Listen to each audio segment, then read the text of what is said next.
ಆಕಾಶವಾಣಿ ವಾರ್ತೆಗಳು ಓದುತ್ತಿರುವವರು ಹರ್ಷಿತಾ ಟಿಎಲ್. ಮುಖ್ಯಾಂಶಗಳು: ಮುಖ್ಯಮಂತ್ರಿ ಸ್ಥಾನಕ್ಕೆ ರಾಜೀನಾಮೆ ಸಲ್ಲಿಸಿದ ಕರ್ನಾಟಕ ಮುಖ್ಯಮಂತ್ರಿ ಸಿದ್ದರಾಮಯ್ಯ. ಅಕ್ರಮ ಒಳನುಸುಳುವಿಕೆ ತಡೆಗಟ್ಟಲು ಕೇಂದ್ರ ಸರ್ಕಾರ ಬದ್ಧ, ಗೃಹ ಸಚಿವ ಅಮಿತ್ ಶಾ. ಪ್ರಧಾನಮಂತ್ರಿ ಆವಾಸ್ ಯೋಜನೆ ಗ್ರಾಮೀಣ್ ಕರ್ನಾಟಕ ಸೇರಿದಂತೆ 12 ರಾಜ್ಯಗಳಿಗೆ 10,021 ಕೋಟಿ ರೂಪಾಯಿ ಅನುದಾನ ಬಿಡುಗಡೆ. ಸಿಂಗಾಪುರ ಅಧ್ಯಕ್ಷರೊಂದಿಗೆ ವಿದೇಶಾಂಗ ಸಚಿವ ಡಾ ಎಸ್. ಜೈಶಂಕರ್ ಮಾತುಕತೆ. ಸಿಂಗಾಪುರ ಓಪನ್ ಬ್ಯಾಡ್ಮಿಂಟನ್ 4 ವಿಭಾಗಗಳಲ್ಲಿ ಕ್ವಾರ್ಟರ್ ಫೈನಲ್ಸ್ ಪ್ರವೇಶಿಸಿದ ಭಾರತದ ಆಟಗಾರರು. ವಾರ್ತೆಗಳ ವಿವರ. ಕರ್ನಾಟಕ ಮುಖ್ಯಮಂತ್ರಿ ಸಿದ್ದರಾಮಯ್ಯ ಇಂದು ತಮ್ಮ ಸ್ಥಾನಕ್ಕೆ ರಾಜೀನಾಮೆ ಸಲ್ಲಿಸಿದ್ದಾರೆ. ಲೋಕಭವನ ಸಂಪುಟ ಸಹೋದ್ಯೋಗಿಗಳೊಂದಿಗೆ ತೆರಳಿದ ಅವರು ರಾಜ್ಯಪಾಲ ತಾವರ್ಚಂದ್ ಗೆಹ್ಲೋಟ್ ಅನುಪಸ್ಥಿತಿಯಲ್ಲಿ ರಾಜ್ಯಪಾಲರ ವಿಶೇಷ ಕಾರ್ಯದರ್ಶಿ ಪ್ರಭುಶಂಕರ್ ಅವರಿಗೆ ರಾಜೀನಾಮೆ ಪತ್ರ ಸಲ್ಲಿಸಿದ್ದಾರೆ. ರಾಜೀನಾಮೆ ಪತ್ರವನ್ನು ಸ್ವೀಕರಿಸಿದ ಪ್ರಭುಶಂಕರ್ ಶಿಷ್ಟಾಚಾರದ ಬಗ್ಗೆ ಸಿದ್ದರಾಮಯ್ಯ ಅವರಿಗೆ ಮನವರಿಕೆ ಮಾಡಿದ್ದಾರೆ. ಈ ಹಿನ್ನೆಲೆಯಲ್ಲಿ ಮುಖ್ಯಮಂತ್ರಿ ಸಿದ್ದರಾಮಯ್ಯ ನಾಳೆ ರಾಜ್ಯಪಾಲರನ್ನು ಮತ್ತೊಮ್ಮೆ ಭೇಟಿಯಾಗಲಿದ್ದಾರೆ. ವರಿಷ್ಠರ ಸೂಚನೆಯಂತೆ ಮುಖ್ಯಮಂತ್ರಿ ಸ್ಥಾನಕ್ಕೆ ರಾಜೀನಾಮೆ ನೀಡಿರುವುದಾಗಿ ಮುಖ್ಯಮಂತ್ರಿ ಸಿದ್ದರಾಮಯ್ಯ ಸ್ಪಷ್ಟಪಡಿಸಿದ್ದಾರೆ. ಬೆಂಗಳೂರಿನಲ್ಲಿ ಇಂದು ಸುದ್ದಿಗಾರರೊಂದಿಗೆ ಮಾತನಾಡಿದ ಅವರು, ರಾಜ್ಯಪಾಲರು ತಮ್ಮ ರಾಜೀನಾಮೆಯನ್ನು ಅಂಗೀಕರಿಸುವ ವಿಶ್ವಾಸವಿದೆ ಎಂದು ತಿಳಿಸಿದ್ದಾರೆ. ಇದೇ ವೇಳೆ 2 ಬಾರಿ ಮುಖ್ಯಮಂತ್ರಿ, 2 ಬಾರಿ ವಿರೋಧ ಪಕ್ಷದ ನಾಯಕನಾಗಲು ಅವಕಾಶ ನೀಡಿದ ಕಾಂಗ್ರೆಸ್ ಹಿರಿಯ ನಾಯಕರಾದ ಸೋನಿಯಾ ಗಾಂಧಿ, ರಾಹುಲ್ ಗಾಂಧಿ, ಮಲ್ಲಿಕಾರ್ಜುನ ಖರ್ಗೆ ಅವರಿಗೆ ಧನ್ಯವಾದ ಸಲ್ಲಿಸಿದ್ದಾರೆ. ರಾಷ್ಟ್ರ ರಾಜಕಾರಣದಲ್ಲಿ ಆಸಕ್ತಿ ಇಲ್ಲ, ಹೀಗಾಗಿ ರಾಜ್ಯ ರಾಜಕಾರಣದಲ್ಲೇ ಮುಂದುವರಿಯುವುದಾಗಿ ಸಿದ್ದರಾಮಯ್ಯ ತಿಳಿಸಿದ್ದಾರೆ. ರಾಜ್ಯದ ಜನತೆ 5 ವರ್ಷಗಳ ಕಾಲ ಶಾಸಕನಾಗಿ ಆಯ್ಕೆ ಮಾಡಿದ್ದಾರೆ. ಇನ್ನು 2 ವರ್ಷ ಅವಧಿ ಇದ್ದು, ಇಲ್ಲಿಯವರೆಗೆ ಕರ್ನಾಟಕ ಹಾಗೂ ಕ್ಷೇತ್ರದ ಜನತೆ ಪರವಾಗಿ ಸೇವೆ ಸಲ್ಲಿಸುವುದಾಗಿ ಹೇಳಿದ್ದಾರೆ. ಮುಖ್ಯಮಂತ್ರಿ ಸಿದ್ದರಾಮಯ್ಯ ಅವರು ರಾಜ್ಯದ ದೀರ್ಘಾವಧಿ ಮುಖ್ಯಮಂತ್ರಿ ಎಂಬ ಹೆಗ್ಗಳಿಕೆಗೆ ಪಾತ್ರವಾಗಿದ್ದು, 17 ಬಾರಿ ಆಯವ್ಯಯ ಮಂಡಿಸಿದ ಕೀರ್ತಿಯೂ ಅವರಿಗೆ ಸಲ್ಲುತ್ತದೆ. ಉಪರಾಷ್ಟ್ರಪತಿ ಸಿಪಿ ರಾಧಾಕೃಷ್ಣನ್ ನಾಳೆಯಿಂದ ಇದೇ 31ರವರೆಗೆ ಕರ್ನಾಟಕ, ಗೋವಾ ಮತ್ತು ಕೇರಳ ರಾಜ್ಯಗಳ ಪ್ರವಾಸ ಕೈಗೊಳ್ಳಲಿದ್ದಾರೆ. ನಾಳೆ ಬೆಂಗಳೂರಿಗೆ ಆಗಮಿಸಲಿರುವ ಅವರು ಆರ್ಟ್ ಆಫ್ ಲಿವಿಂಗ್ ಫೌಂಡೇಶನ್ನ 45ನೇ ವಾರ್ಷಿಕೋತ್ಸವ ಕಾರ್ಯಕ್ರಮದಲ್ಲಿ ಪಾಲ್ಗೊಳ್ಳಲಿದ್ದಾರೆ. ನಂತರ ಅವರು ದಾವಣಗೆರೆಯಲ್ಲಿ ಬಿಟಿಟಿ ಇಂಜಿನಿಯರಿಂಗ್ ಕಾಲೇಜು ವಿಶ್ವವಿದ್ಯಾಲಯ ಅಮೃತ ಮಹೋತ್ಸವದಲ್ಲಿ ಪಾಲ್ಗೊಳ್ಳಲಿದ್ದಾರೆ. ಇದೇ 30ರಂದು ಅವರು ಗೋವಾಗೆ ತೆರಳಿ ಪಣಜಿಯಲ್ಲಿ ಗೋವಾ ರಾಜ್ಯೋತ್ಸವ ಕಾರ್ಯಕ್ರಮದಲ್ಲಿ ಪಾಲ್ಗೊಳ್ಳಲಿದ್ದು, ಸಿಎಸ್ಐಆರ್ ರಾಷ್ಟ್ರೀಯ ಸಾಗರಶಾಸ್ತ್ರ ಸಂಸ್ಥೆಗೆ ಭೇಟಿ ನೀಡಲಿದ್ದಾರೆ. ಇದೇ 31ರಂದು ಉಪರಾಷ್ಟ್ರಪತಿಗಳು ಕರ್ನಾಟಕದ ಬೆಳ್ತಂಗಡಿಯಲ್ಲಿ ಸಿರಿ ಕೈಗಾರಿಕಾ ಪಾರ್ಕ್ ಉದ್ಘಾಟಿಸಲಿದ್ದು, ಬಳಿಕ ಶ್ರೀ ಕ್ಷೇತ್ರ ಧರ್ಮಸ್ಥಳ ಮಂಜುನಾಥ ಸ್ವಾಮಿ ದೇವಸ್ಥಾನಕ್ಕೆ ಭೇಟಿ ನೀಡಲಿದ್ದಾರೆ. ಅದೇ ದಿನ ಸಂಜೆ ಅವರು ಕೇರಳಕ್ಕೆ ತೆರಳಿ ಕೊಟ್ಟಾಯಂನಲ್ಲಿ ಮಲಯಾಳಂ ದಿನಪತ್ರಿಕೆ ದೀಪಿಕಾದ 140ನೇ ವಾರ್ಷಿಕೋತ್ಸವವನ್ನು ಉದ್ಘಾಟಿಸಲಿದ್ದಾರೆ. ದೇಶದಲ್ಲಿರುವ ಪ್ರತಿಯೊಬ್ಬ ಅಕ್ರಮ ನುಸುಳುಕೋರರನ್ನು ಗುರುತಿಸಿ ಹೊರಹಾಕಲು ಪ್ರಧಾನಿ ನರೇಂದ್ರ ಮೋದಿ ನೇತೃತ್ವದ ಕೇಂದ್ರ ಸರ್ಕಾರ ಬದ್ಧವಾಗಿದೆ ಎಂದು ಕೇಂದ್ರ ಗೃಹ ಸಚಿವ ಅಮಿತ್ ಶಾ ತಿಳಿಸಿದ್ದಾರೆ. ಗುಜರಾತ್ನ ಗಾಂಧಿನಗರ ಜಿಲ್ಲೆಯ ಸೋನಿಪುರ ಗ್ರಾಮದಲ್ಲಿ ಇಂದು ಆಯೋಜಿಸಲಾಗಿದ್ದ ಸಾರ್ವಜನಿಕ ಸಮಾರಂಭದಲ್ಲಿ ಮಾತನಾಡಿದ ಅವರು, ಪಶ್ಚಿಮ ಬಂಗಾಳದಲ್ಲಿ ಬಾಂಗ್ಲಾದೇಶ ಗಡಿಯಿಂದ ಆಗುತ್ತಿದ್ದ ನುಸುಳುವಿಕೆ ಈಗಾಗಲೇ ಇಳಿಮುಖವಾಗಲು ಪ್ರಾರಂಭಿಸಿದೆ ಎಂದು ತಿಳಿಸಿದರು. ಇದಕ್ಕೂ ಮುನ್ನ ಸಚಿವರು ಗಾಂಧಿನಗರ ಜಿಲ್ಲೆಯಲ್ಲಿ 340 ಕೋಟಿ ರೂಪಾಯಿ ವೆಚ್ಚದ ವಿವಿಧ ಅಭಿವೃದ್ಧಿ ಯೋಜನೆಗಳ ಉದ್ಘಾಟನೆ ಮತ್ತು ಶಂಕುಸ್ಥಾಪನೆ ನೆರವೇರಿಸಿದರು. 2029ರ ಮಾರ್ಚ್ ವೇಳೆಗೆ ಎಲ್ಲರೂ ವಸತಿ ಕಲ್ಪಿಸುವ ಗುರಿಯೊಂದಿಗೆ ಕೇಂದ್ರ ಸರ್ಕಾರವು ಪ್ರಧಾನಮಂತ್ರಿ ಆವಾಸ್ ಯೋಜನೆ ಗ್ರಾಮೀಣ ಅಡಿಯಲ್ಲಿ ಕರ್ನಾಟಕ ಸೇರಿದಂತೆ 12 ರಾಜ್ಯಗಳಿಗೆ 10,021 ಕೋಟಿ ರೂಪಾಯಿಗಳ ಬೃಹತ್ ಅನುದಾನವನ್ನು ಬಿಡುಗಡೆ ಮಾಡಿದೆ. ವಿಡಿಯೋ ಕಾನ್ಫರೆನ್ಸಿಂಗ್ ಮೂಲಕ ನಡೆದ ಕಾರ್ಯಕ್ರಮದಲ್ಲಿ ಕರ್ನಾಟಕ, ಅಸ್ಸಾಂ, ಛತ್ತೀಸ್ಗಢ, ಗುಜರಾತ್, ಹರಿಯಾಣ, ಹಿಮಾಚಲ ಪ್ರದೇಶ, ಜಾರ್ಖಂಡ್, ಕೇರಳ, ಪಂಜಾಬ್, ರಾಜಸ್ಥಾನ, ತಮಿಳುನಾಡು ಮತ್ತು ಉತ್ತರ ಪ್ರದೇಶ ರಾಜ್ಯಗಳಿಗಾಗಿ ಈ ಅನುದಾನಕ್ಕೆ ಕೇಂದ್ರ ಸಚಿವ ಶಿವರಾಜ್ ಸಿಂಗ್ ಚೌಹಾಣ್ ಅನುಮೋದನೆ ನೀಡಿದರು. ಯೋಜನೆಯಡಿ ನಿಗದಿಪಡಿಸಲಾಗಿರುವ 4.95 ಕೋಟಿ ಮನೆಗಳ ಒಟ್ಟು ಗುರಿಯಲ್ಲಿ ಈಗಾಗಲೇ 3.91 ಕೋಟಿ ಮನೆಗಳಿಗೆ ಮಂಜೂರಾತಿ ಸಿಕ್ಕಿದ್ದು, 3.05 ಕೋಟಿಗೂ ಹೆಚ್ಚು ಮನೆಗಳ ನಿರ್ಮಾಣ ಪೂರ್ಣಗೊಂಡಿದೆ ಎಂದು ಸಚಿವರು ಮಾಹಿತಿ ನೀಡಿದರು.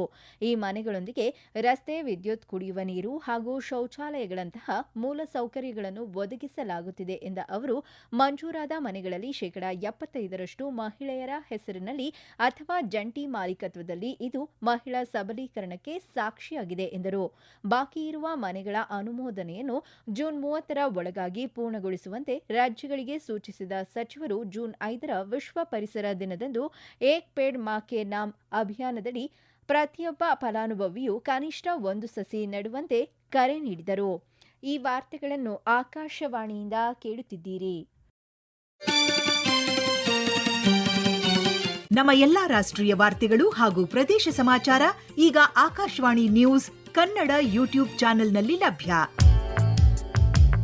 ನಮ್ಮ ಎಕ್ಸ್ ಖಾತೆ ಮತ್ತು ಇನ್ಸ್ಟಾಗ್ರಾಂ ಖಾತೆ ಆಕಾಶವಾಣಿ ನ್ಯೂಸ್ ಕನ್ನಡ. ಹೆಚ್ಚಿನ ಮಾಹಿತಿಗಾಗಿ ನಮ್ಮ ಫೇಸ್ಬುಕ್ ಖಾತೆ AIR ಕನ್ನಡ ನ್ಯೂಸ್ ಅನುಸರಿಸಿ.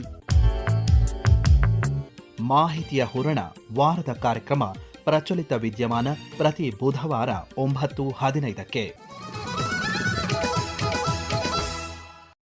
ಕೇಂದ್ರ ವಿದೇಶಾಂಗ ವ್ಯವಹಾರಗಳ ಸಚಿವ ಡಾ ಎಸ್ ಜೈಶಂಕರ್ ಇಂದು ಸೈಪ್ರಸ್ ಅಧ್ಯಕ್ಷ ನಿಕೋಸ್ ಕ್ರಿಸ್ಟೋಡೌಲಿಡಸ್ ಅವರನ್ನು ಭೇಟಿ ಮಾಡಿ ಮಾತುಕತೆ ನಡೆಸಿದರು. ಸಾಮಾಜಿಕ ಮಾಧ್ಯಮದಲ್ಲಿ ಈ ಕುರಿತು ಮಾಹಿತಿ ಹಂಚಿಕೊಂಡಿರುವ ಅವರು ಸಭೆಯ ವೇಳೆ ಪಶ್ಚಿಮ ಏಷ್ಯಾದಲ್ಲಿನ ಪರಿಸ್ಥಿತಿ ಹಾಗೂ ಮೆಡಿಟೇರಿಯನ್ ಪ್ರದೇಶದಲ್ಲಿ ಭಾರತದ ಹಿತಾಸಕ್ತಿಗಳ ಕುರಿತು ಚರ್ಚಿಸಲಾಗಿದೆ ಎಂದು ತಿಳಿಸಿದ್ದಾರೆ. ಇದಕ್ಕೂ ಮುನ್ನ ಸೈಪ್ರಸ್ ಲಿಮೋಸೋಲ್ನಲ್ಲಿ ಇಂದು ನಡೆದ ಐರೋಪ್ಯ ಒಕ್ಕೂಟ ವಿದೇಶಾಂಗ ಸಚಿವರ ಅನೌಪಚಾರಿಕ ಜಿಮ್ನಿಚ್ ಸಭೆಯಲ್ಲಿ ವಿದೇಶಾಂಗ ವ್ಯವಹಾರಗಳ ಸಚಿವ ಡಾ ಎಸ್ ಜೈಶಂಕರ್ ಭಾಗವಹಿಸಿದ್ದು, ಈ ಉನ್ನತ ಮಟ್ಟದ ಸಭೆಯಲ್ಲಿ ಜಾಗತಿಕವಾಗಿ ಉದಯೋನ್ಮುಖ ಬಹುಮುಖಿ ವ್ಯವಸ್ಥೆಯಲ್ಲಿನ ಹಿತಾಸಕ್ತಿಗಳು, ಪ್ರಾಯೋಗಿಕ ಸಹಯೋಗಗಳು ಮತ್ತು ಪರಸ್ಪರ ಅಭಿವೃದ್ಧಿಯ ಅವಕಾಶಗಳ ಕುರಿತು ಸುದೀರ್ಘವಾಗಿ ಚರ್ಚಿಸಲಾಯಿತು.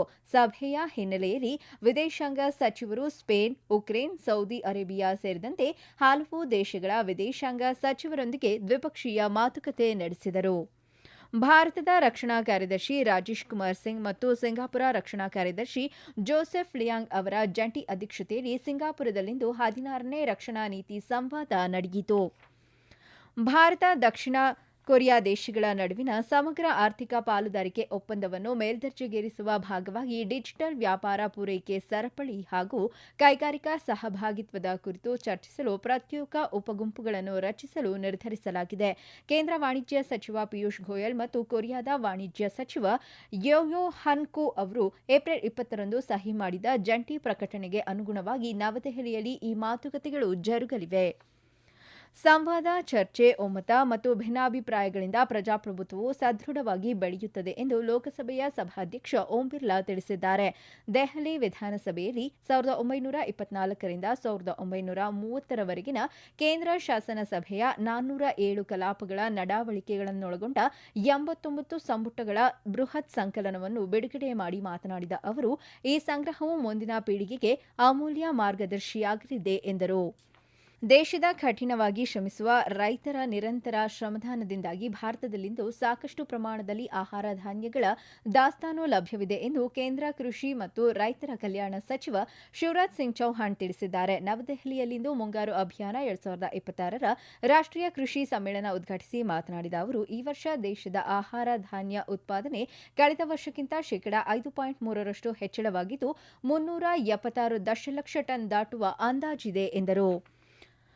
ಸಿಂಗಾಪುರ ಮುಕ್ತ ಬ್ಯಾಡ್ಮಿಂಟನ್ ಪಂದ್ಯಾವಳಿಯಲ್ಲಿ ಇಂದು ಭಾರತದ ಆಟಗಾರರು 4 ವಿಭಾಗಗಳಲ್ಲಿ ಉತ್ತಮ ಪ್ರದರ್ಶನ ನೀಡಿ ಕ್ವಾರ್ಟರ್ ಫೈನಲ್ಸ್ ಪ್ರವೇಶಿಸಿದ್ದಾರೆ. ಮಹಿಳಾ ಸಿಂಗಲ್ಸ್ನಲ್ಲಿ ಪಿವಿ ಸಿಂಧು, ಪುರುಷರ ಸಿಂಗಲ್ಸ್ನಲ್ಲಿ ಲಕ್ಷ್ಯ ಸೇನ್, ಪುರುಷರ ಡಬಲ್ಸ್ ಜೋಡಿ ಸಾತ್ವಿಕ್ ಸಾಯಿರಾಜ್ ರಾಂಕಿರೆಡ್ಡಿ ಮತ್ತು ಚಿರಾಗ್ ಶೆಟ್ಟಿ ಹಾಗೂ ಮಿಶ್ರ ಡಬಲ್ಸ್ನ ಧ್ರುವ ಕಪಿಲಾ ಮತ್ತು ತನಿಷಾ ಕ್ರಾಸ್ಟೋ ಜೋಡಿ ಕ್ವಾರ್ಟರ್ ಫೈನಲ್ಸ್ ಪ್ರವೇಶಿಸಿದ್ದಾರೆ.